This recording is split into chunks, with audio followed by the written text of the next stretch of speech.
சபரிமலையின் முதல் குளியல் எங்கே நடக்கும்? அழுதையிலே நடக்கும். உண்மையிலேயே புண்ணிய நதி. மலையில் அப்படியே ஓடி வரும்போது இந்த மலையில் உள்ள மூலிகைகள், அந்த செடி கொடிகள் எல்லாத்திலையும் பற்றி வரும்போது ஜீவன் நதி அழுதை நதி. கன்னிசாமிகள் அதிலே மூழ்கி கல் எடுக்கணும். அழுதையில் மூழ்கி எந்திரிக்கும் போது கல் எடுக்கணும். இப்போ மூழ்கிற அளவுக்கு அழுதையில் தண்ணி வர்றதில்லை.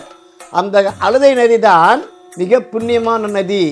எப்படி கங்கை சிவனுடைய சிரசிலே இருந்து வருவதால் அது புண்ணிய நதியாகிறதோ, அதேபோல் காடுகள் மலைகளிலே உருண்டு பிறண்டு வர்றதுனால பல்வேறு மூலிகை சாறுகளெல்லாம் தன் அகத்தை கொண்டு வருவதனாலே அந்த அழுதை நதி புண்ணிய நதி.